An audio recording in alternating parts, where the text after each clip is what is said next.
Welcome to Keeping It Green, a podcast for ornamental plant professionals and enthusiasts, with hosts Margaret Pickoff, Tom Butzler, and Tim Abbey.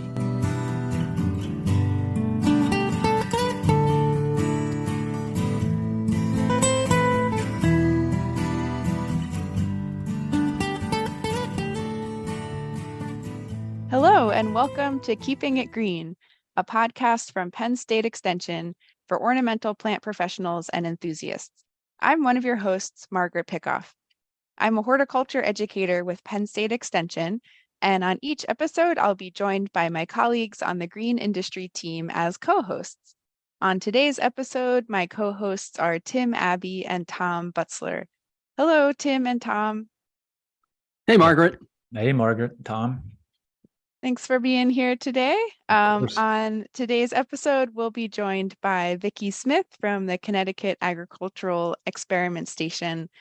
Before we get to our interview with Vicky, we'll just check in with each other about what's going on. And it's been kind of a wild week here from my side of the state because we've been dealing with this wildfire smoke from Canada. And so the skies have been really hazy. The air quality has been terrible. I was just saying before we started recording that I was wearing a N95 mask to do some farming yesterday morning, and it was this weird moment of like I'm using my COVID mask to farm now outside. So it's been strange. I think on top of the drought that we've been having, it's just kind of created a very weird scenario at this part of the growing season. I did see that there was some kind of discussion from some folks at Cornell who had been asked whether this smoky situation was going to impact their mostly vegetable crops. People are wondering what's the impact of all of this on our crops and on the quality. You know, will our leafy greens taste smoky to our customers? Will the smoke clog up the stomata? And basically the answer that I saw was no. There's not going to be probably any long-term effects from this. There may have been a little bit of reduction of photosynthesis from the sort of dimmer sunlight the past couple of days, but no long-term effects. But yeah, just a wild thing that we're not used to on this coast for sure. So that's what's been on my mind recently. Yeah, you can't claim but you can't claim the smoke all to yourself over on the eastern part of the state because it was just as bad in central part. And I wonder if maybe that cloud cover a little bit was a blessing in disguise in the sense that, Margaret, you alluded to, things are really dry and they're still dry. I did pull up the drought monitor map that the USDA puts out, and they update it once a week. In Pennsylvania now, 2/3 of the state is in moderate drought, and the rest of the state is abnormally dry, which is just a step below. So maybe with that reduced sunlight coming through, some of these plants aren't as stressed because I see things wilting out there in the landscape. Especially some of those areas that are not mulched, don't have 2 or 3 inches of mulch to keep some of that moisture in. They're starting to wilt down. But I don't, you mentioned edible crops. I have been in some of the fields lately, interacting with the growers, the farmers. And the one thing is I'm seeing a little bit of a trend is I think with this warm spring that we had, it seems the thrips were a little more active than usual. I'm seeing a lot of thrip damage, I think, in strawberries and also in onions. The onion leaves are distorted and twisted. And I think as they were feeding and the onion leaves were growing, you got that effect. And I just think that weather we have was very conducive to thrips activity. So hopefully we'll get some rain here shortly and that drought monitoring map will look different next week. Hope so. Yeah, Tim, what are you seeing out there? Other than the signs of the apocalypse, nothing exciting. I mean, it's like all of PA. I mean, it's drier. It's not only like lack of precipitation, but actually and again, like where you both are, like the humidity's like really low. Yeah, and it's also been windy. So, like the desiccation is just amazing. And yeah, it's kind of freaky to see this weird, not only like the smoke haze, but just like the weird color in the sky. And I think yesterday, like Harrisburg had like the worst air quality in the country. And that's just, it's kind of frightening, really. Yeah, and you like to run. You like to go out and run a lot. Yeah, I ran yesterday. Oh, okay. Did you run with a mask on, or did you say the heck? No, I just went out and ran. I did 4 miles, but my legs are recovering from another race. So I think just being slow, I couldn't blame it on the poor air quality. I think it's just older age and just being slow. Just a quick 4 miles, nothing. Yeah. That's nothing. I'm being very sarcastic. That would be a very long run for me, but okay, well, yeah, so we've got some intense things going on out there. We're gonna have to see, especially with the dry weather. I'm really hopeful that we'll have some rain in the forecast. We desperately need it, and in the meantime, everyone's just gotta water as much as they can. And if you work with landscape clients, remind your residential clients that they also have to water. All right, so great. Thanks for checking in, you guys. Let's bring on our guest for today. Dr. Vicky Smith is State Entomologist in Connecticut at the Connecticut Agricultural Experiment Station, and she's held that post since 2022. Welcome, Vicky. Thanks for being on our show today. Oh, thank you all for the opportunity to chat with you. Hi, Vicky. It's nice to see you. Good Hello. to see you. Hi, Tom. So we're going to start out, if you wouldn't mind just explaining your role as state entomologist. What does that mean? And also, I think a follow-up question to that is going to be, what's the Connecticut Ag Experiment Station? Okay. First of all, the state entomologist is sometimes referred to as the state plant regulatory official. There's a state entomologist or a state plant regulatory official in all 50 states, Washington, D.C., and in all of the U.S. overseas territories, including Guam and the Marianas Protectorates and Puerto Rico. So, there's one of us in every state or territory. And what we do is to basically help direct the efforts to keep invasive plants, invasive insects, and diseases out of the agricultural commerce. Plants are traveling everywhere all the time, and plants and plant products. And so we want to keep those as disease-free, as pest-free as we possibly can. We don't want to be sending some kind of diseased plant or a plant that's infested with insects to another state or to another country. And that pretty much is, in a nutshell, what the state plant regulatory official does. And now that's just very general. In other states, the plant regulatory officials might have responsibility for pesticide ordinances, for hemp rules, for weights and measures. It just varies from state to state. But the overall umbrella that we all operate under is protecting the agriculture from things that could harm it. Mm-hmm. So I kind of gathered from reading about the Connecticut Agricultural Experiment Station, that's also a term that maybe means something different in different states. Like I know that in New Jersey, the Ag Experiment Station is closely connected with Extension, which is obviously under Rutgers University. Whereas it seems like in Connecticut, it's maybe more akin to the Pennsylvania Department of Agriculture or a sort of entity within the Department of Agriculture. Yes, the experiment the functions of the experiment station are generally housed in the Department of Agriculture in every other state. There's a few states where it's housed either in Department of Natural Resources, such as Indiana. In Kentucky, it's housed at the University of Kentucky. In South Carolina, it's housed at Clemson University. But there's, in most states, it's housed in the Department of Agriculture. Connecticut is a little bit unique in that we have 2 land grant institutions because of a historical anomaly, the University of Connecticut and the Agricultural Experiment Station. The experiment station is the oldest independent experiment station in the country. It was established in 1875, and we've been here ever since. And we're not associated with extension. We're not associated with university. So that makes us unique in many respects. But there's a lot of, from having worked for both UConn and the experiment station, there is, there's, at least when I was there was a good relationship as far as, interaction and the camaraderie of working on plant pests in the state.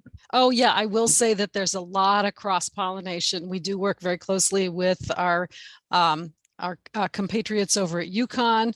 I interact some with the folks at Yale. We also interact a lot with the people at USDA, APHIS, Plant Protection and Quarantine, and with the U.S. Forest Service. So, we're not operating in a vacuum. We do interact with all of these people, and I think we interact pretty well. And because, basically we're all in this together. So, yeah, that's true, Tim. So Vicky, go ahead, Tim. No, go, Tom, go. So the 3 of us, the co-hosts here, being from Pennsylvania, probably should have started off this podcast with an apology, with a spotted lanternfly originating down actually in Margaret's area. So maybe Margaret ought to be doing the apologies. I let it loose, and now it's up in Connecticut. Yeah, so that is up in your state, is it not, Vicky? And yes. How are you guys dealing with that? And what's the reception? Or is everyone just kind of adjusting to the new norm?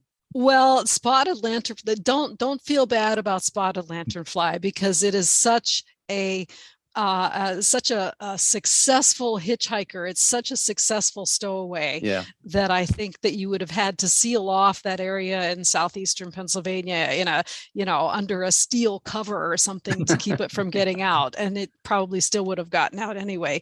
But what we're doing is we're kind of dividing efforts concerning spotted lanternfly with our compatriots at the USDA office.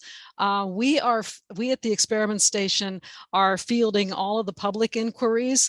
We have set up an email to take email inquiries. This year we also set up an ArcGIS interactive map where you can simply go to that and put in your address and what you're seeing onto the map.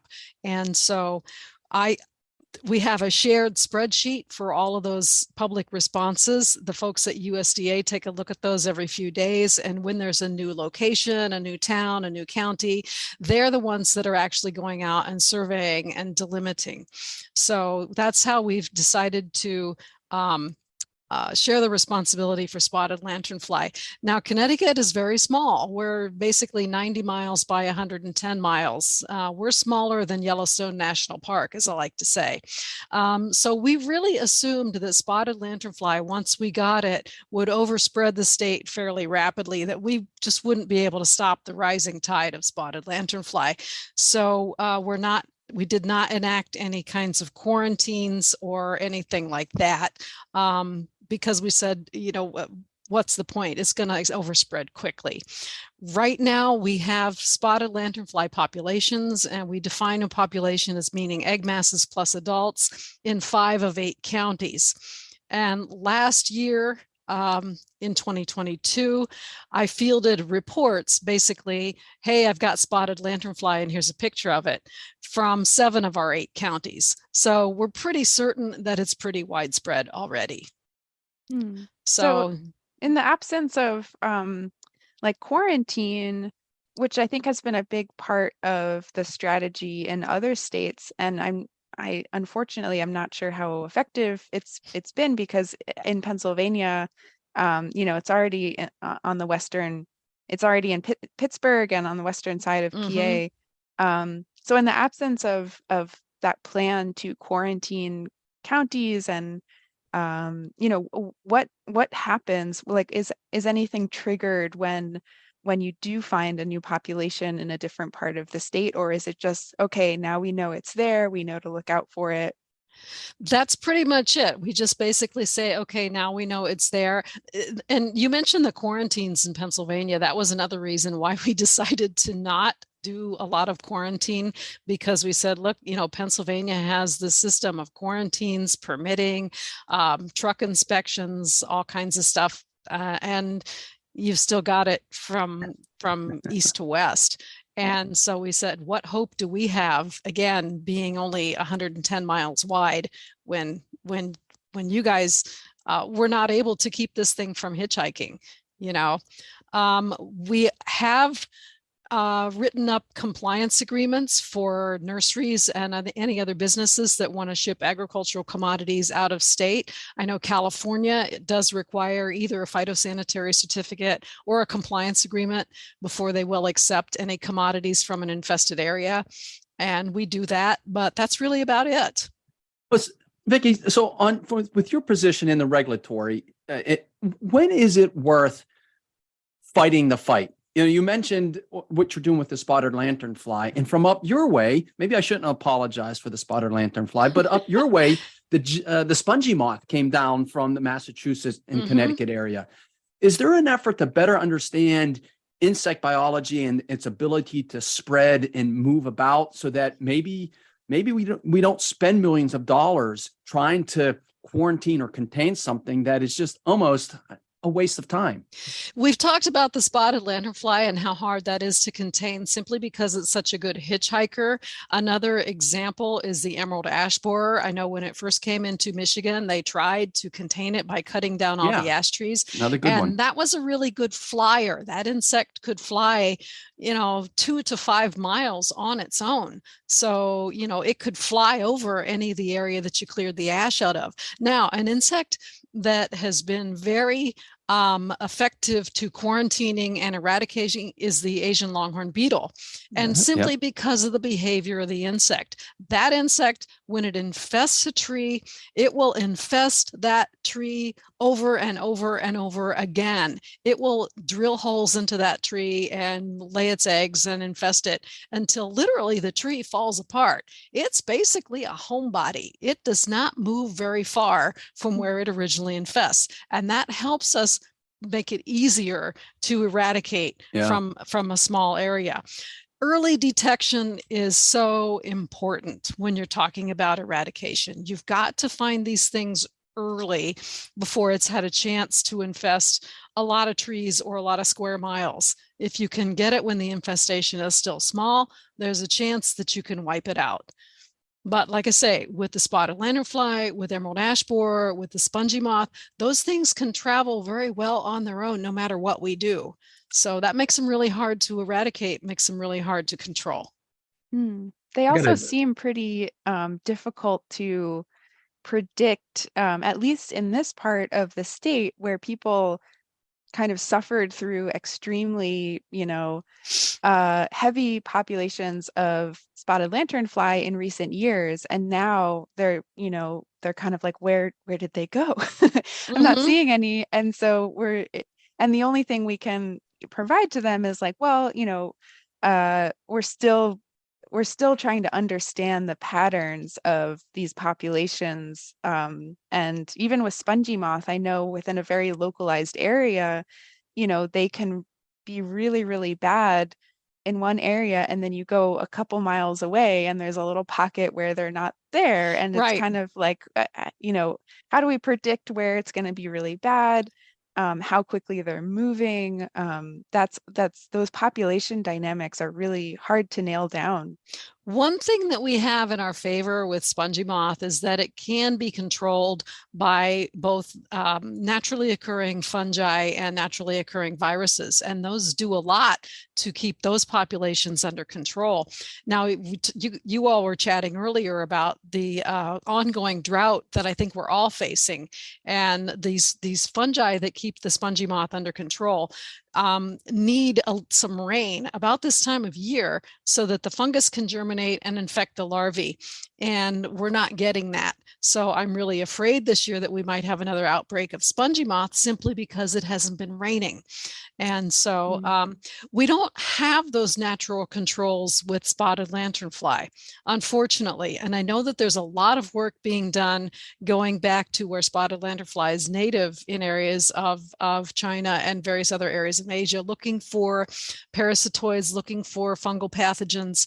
And I think those offer hope for the future. But right now, it's going to be a really difficult situation with this thing because we don't have any natural predators that would help keep the populations in check. Got a general regulatory perspective here, I guess. You're the first person we've had on who has sole, regulatory responsibilities. And for any of the listeners who are in the green industry, what do you think are some of the misconceptions of, regulatory officials? I know from the growers I've interacted with, in Connecticut and Pennsylvania, particularly if they don't have a close relationship with any of those officials, is they kind of have a, like a negative view that they're out there to kind of put me out of business, or, they're just going to cause me headaches, which obviously is not the case. We try to do all of our activities in sort of a teaching moment sort of attitude. We're not going to come stomping onto your business and start burning everything, if there is a problem. I always say we're going to help you get through this, whatever the problem is, and hopefully your operations will be better when everything is all over. We had a lot of growers lose a lot of plant material many years ago to boxwood blight. And we had one very large grower in particular lose their entire production, all the way from little bitty cuttings to plants that were 5 or 6 years old and ready to sell. That's a huge loss. And it was very painful for all of us. Like I tell my crew, I said, I hate these days when we have to go destroy plants. I just hate them. But you get through to the other side and your business is better. Since they lost all of those plants, they then initiated some very strict rules about working in the boxwoods, and they have not had one spot of boxwood blight ever since. Wow. And so that's good. So we try to treat these enforcement moments more as teachable rather than as adversarial. And I think that helps everyone get through it. And that's sort of the attitude that we like to take. Yeah, well said, because I think, how you phrased it is, it even if it is something where in that moment it's a negative where they're having to destroy plant material, it should hopefully become a benefit to them, because maybe they were doing something wrong that allowed that problem to increase to a level where a lot of stuff had to be destroyed, and so they can make those changes and clean up, or change how they bring new plant material in. Yep. Some component that actually benefits them in the long run. Yeah, make improvements in the best management practices. We always tell them, all of the nurserymen, we always tell them, your best management practices should not be a document that you put together and then sit on the shelf. Somebody should look at those best management practices almost every day and say, did this work? Can we do this better? How can we improve this? And the guys that do that, they come out better in the long run. So, another question, and I can't remember how often you meet with your counterparts, nationally. What other, or are there some key pests that you and them as a group are worried about, spreading in the U.S. or getting into the U.S. at this moment? Of course, we all talk about spotted lanternfly. There's always a lot of conversation about that, because I think every state in the Eastern Plant Board is dealing with that.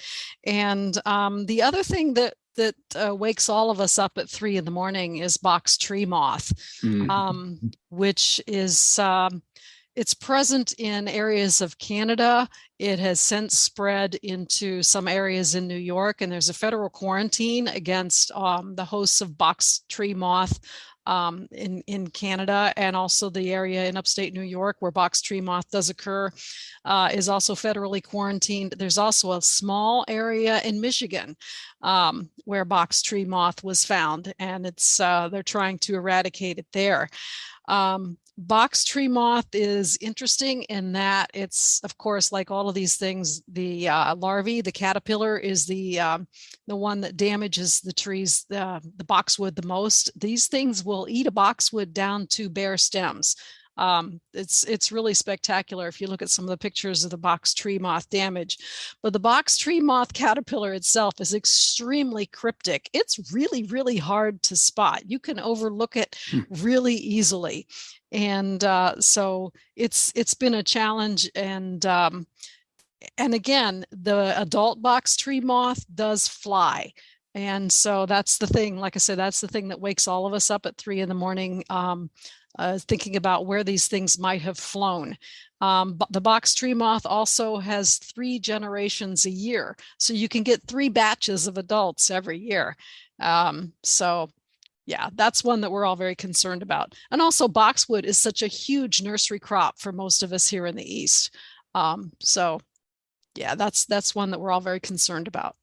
The one I don't hear much about anymore, and I know was an issue, going back, 17, 18 years when I was in Connecticut, was Phytophthora, like sudden oak death. I just don't hear much about that anymore. Is there anything up there that you've experienced recently? Phytophthora is still on the radar, but there's such a large federal program surrounding Phytophthora. We're especially concerned about it coming in from West Coast states that are shipping nursery stock to the East Coast. So we are still very concerned about it. We do periodic surveys for Phytophthora. If it's one of those things where if somebody calls to report they think they have it, it's one of those things where we sort of drop everything and go collect samples and do an ELISA quick test on the material, and just to make sure that it is not Phytophthora ramorum. We haven't had any instances of Phytophthora ramorum for several years, knock on wood. But yeah, that is still a huge concern. I will say too, the other big concern that I worked very hard on for a long time was chrysanthemum white rust. We had several major instances of chrysanthemum white rust. I'm thinking back in 2008 or so, again, where a lot of growers lost all of their production because of chrysanthemum white rust. And due to efforts of the chrysanthemum growers and the greenhouse growers, who are also a lot of them growing chrysanthemums, and I pushed it hard for a lot of years as well. Chrysanthemum white rust has finally been deregulated. They finally decided that this was mainly a quality pest and would allow the industry to take care of it by basically breeding much more resistant varieties. So that's been a kind of a minor triumph, getting chrysanthemum white rust deregulated. I think one of the really neat things about the Connecticut Agricultural Experiment Station is not only are the regulatory body in the state, but also, the other main focus at the station is research. So you've got that really co-joined regulatory research component, and they kind of, I'm not going to say feed off of each other, but you can. I'm coming up with a lack of words to describe what I'm trying to get at here. I like to say we're very fortunate in the structure of the research, Tim. You're right. We are. It is primarily a research institution, and that's the main focus. Like I say, we do not have extension responsibilities, but we do have the Plant Disease Information Office, where there's a couple of very good pathologists that work there who identify diseased plants. They'll identify weeds. They also do seed testing. We have an insect identification office where you can bring, the insects that you find in your yard or a piece of damaged plant material, and they will try to determine what insect did that.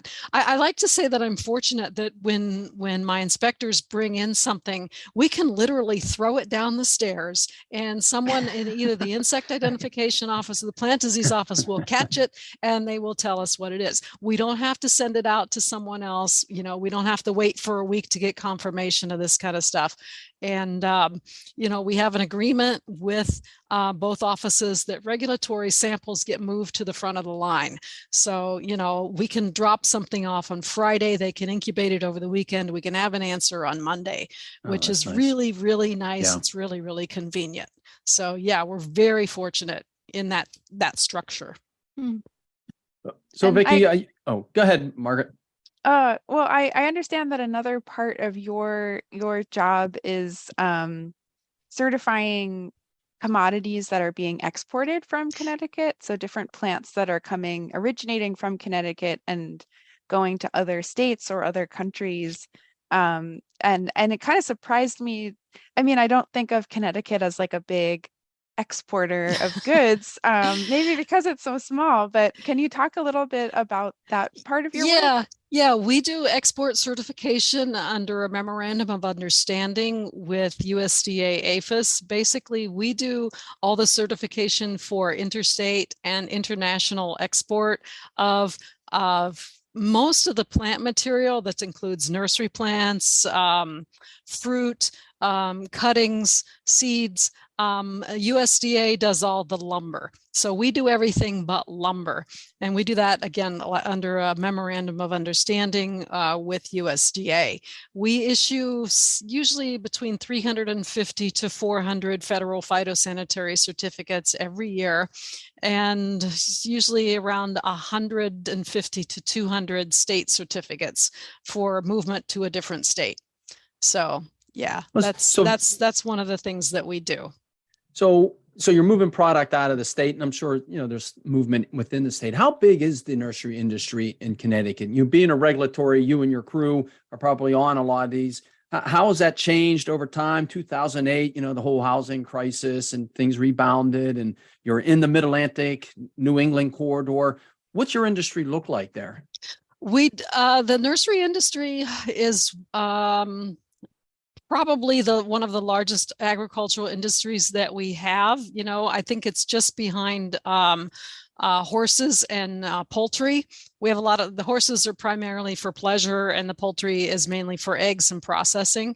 We're just behind that. We have 185 registered nursery growers and about 70 some nursery dealers that do business within the state.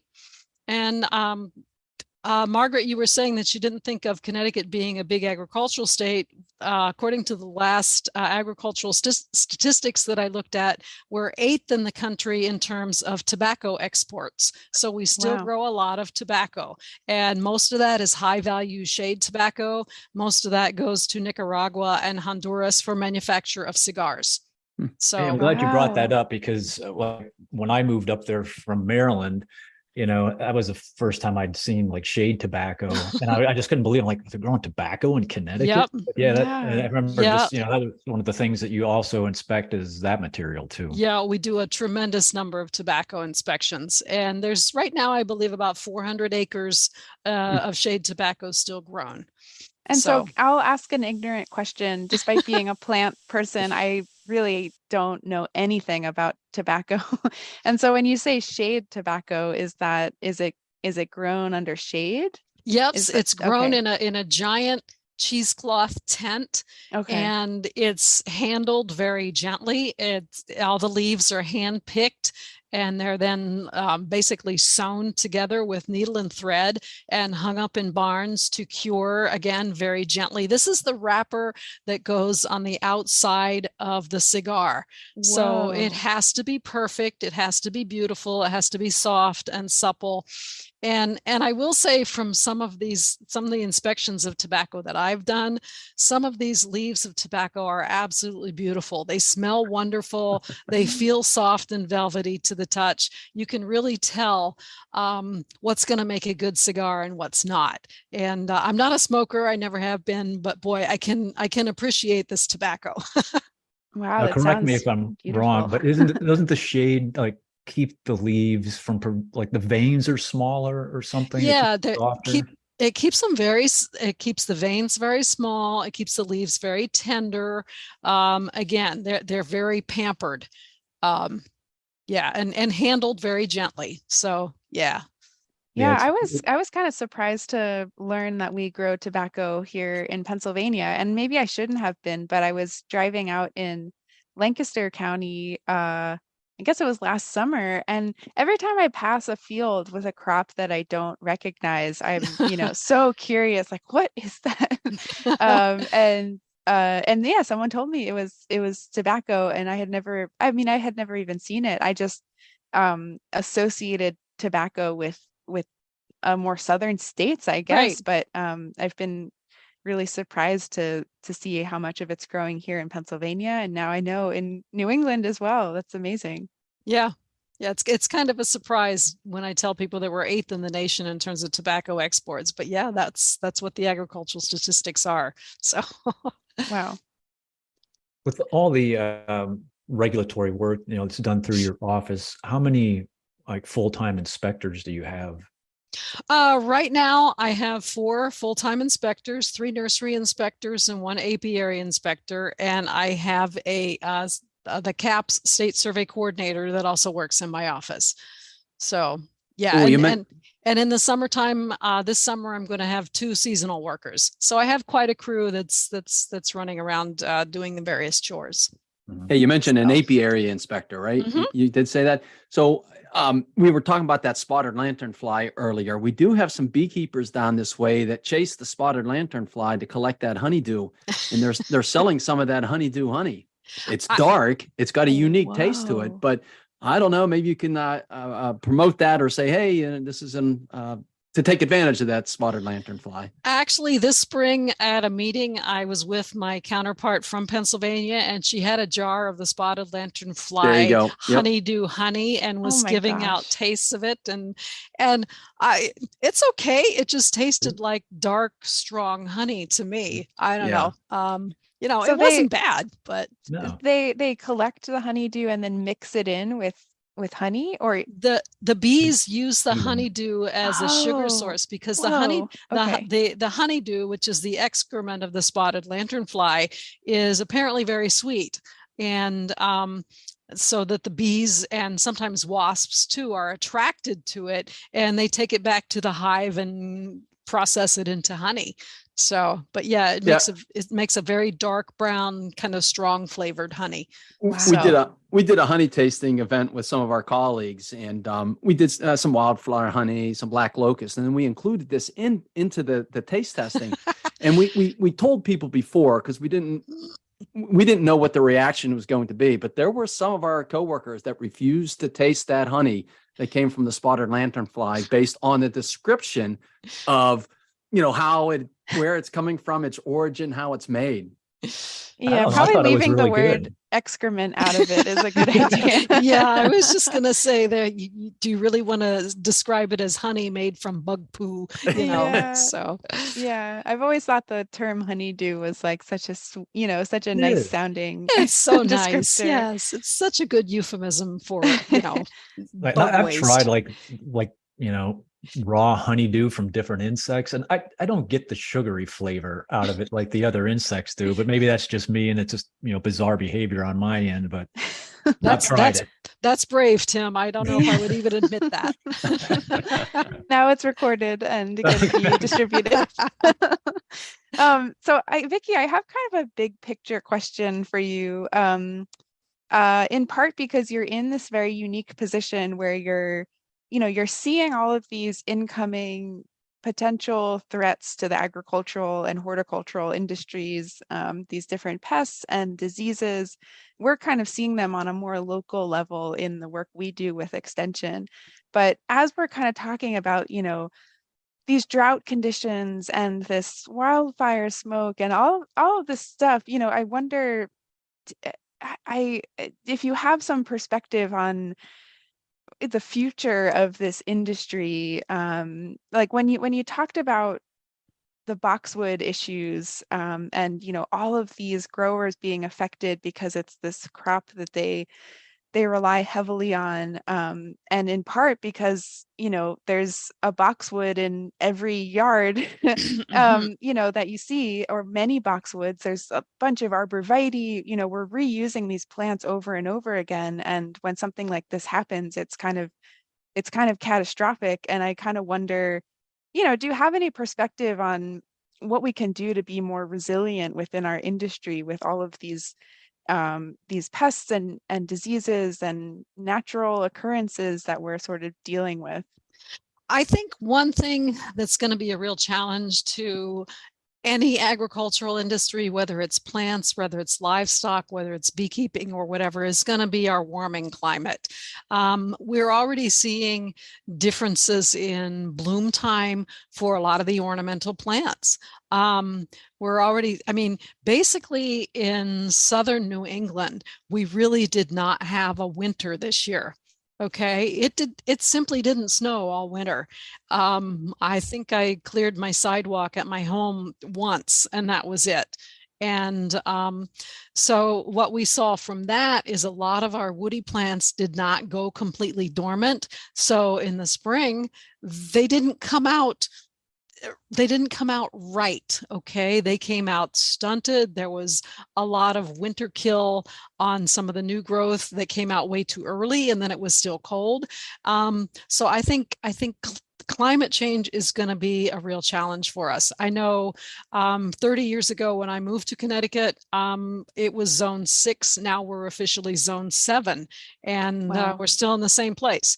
So that's a huge difference. So I think that that's something that we're going to have to face. And I think that there's a lot of people coming along through the pipeline, a lot of young farmers, a lot of young growers that are aware of this. And I think they're going to do some pretty dynamic things to shift production methods, to shift some of the plants that are grown, and try to deal with it.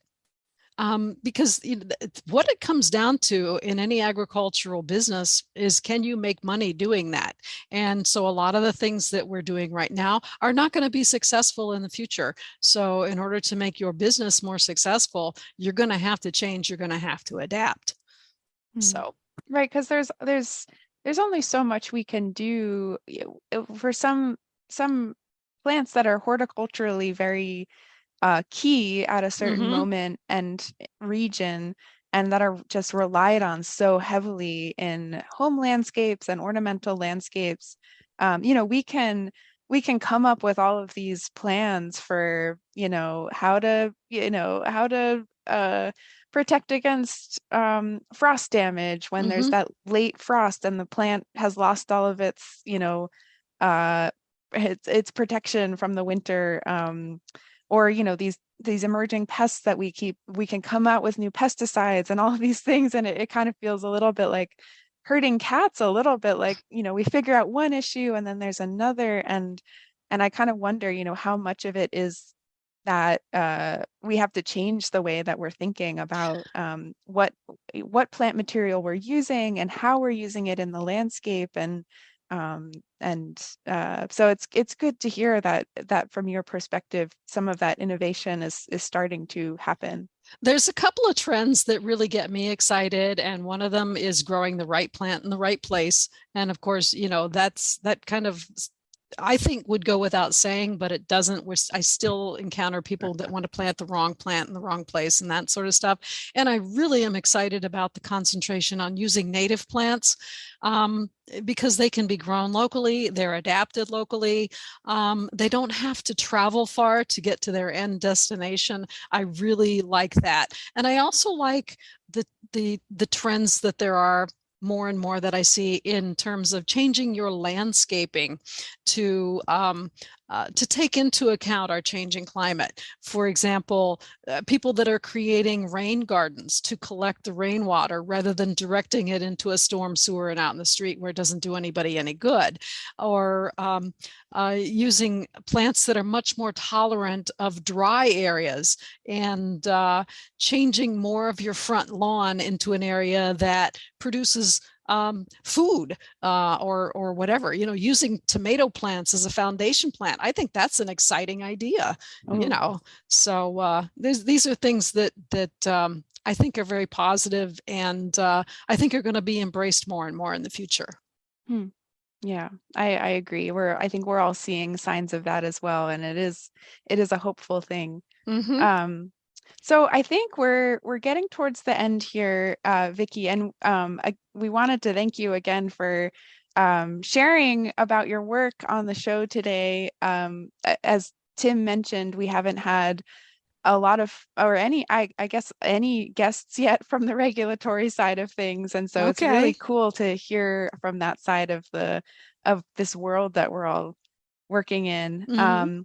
So we like to end our episodes by asking a personal question of our guests. And so, we've been talking this whole time about your work, but what do you like to do when you're not working? Oh, well, Tim is an avid runner. I'm an avid walker. When I'm in the office during the week, I have a little 2-mile route that I walk every day at lunchtime. And when I don't get my walk, I don't feel as good. And so I walk rain or shine. And when it's hot and it's cold, I'm out walking. When I have time, I'm out on Long Island Sound or on the Connecticut River in my kayak, because that's something I like a lot. And I always have to be busy. I actually have a sewing room in my house. It's full of UFOs and WIPs, which are unfinished objects and works in progress. I'm wondering. Yeah, it's full of UFOs and WIPs. And that's where I can be found many an evening making something. And most of what I make small items for around the home. I do quilts. You can see, I don't know if you can see hanging on the wall in back of me, there's a quilt with cats on it. I did that some time ago. And most of them I give away to people, because they like them or whatever. So, but yeah, I've always got to be making something. So that's kind of what I do in my spare time. People always say to me too, I bet you have a lovely garden at home. Well, I don't really. I have to confess, this thing called gardening, I just don't like doing it. So I don't have much of a garden. So that's very interesting. I have to say, as a beginner sewist, I was very excited to hear that there are terms out there for when you start a project and you're so excited about it, and then you find it 6 months later, half finished, and like, oh yeah, I never got around to that, did I? Yeah, you want your UFOs to graduate to WIPs and then finally to FOs, finished objects. Oh, so, perfect. Okay. Hey, that's just not an issue with sewing, just to let you know. Yeah, any hobby really. Yeah. I think anything where you can really dive into something, set it down, come back to it later is really lovely. Yeah. I learned to knit when I was 8 years old, and I still knit. Oh, wow. And I learned to sew about that time too, and I still sew. So yeah. Wow, that's fantastic. Yeah. Well, thank you so much, Vicky. This has been so much fun. I think we've all learned a lot, and I'm glad that we've got this connection to you through Tim and his work in Connecticut. And we'll be excited to check in with you in the future and kind of compare notes about these different issues that we're all seeing out there. So yeah, it was so good to see you, Vicky. Yeah, good to see you, Tim. Yeah, and thanks for the opportunity. This was fun. So glad. Okay, great. All right. Take care. All right. Thanks a lot.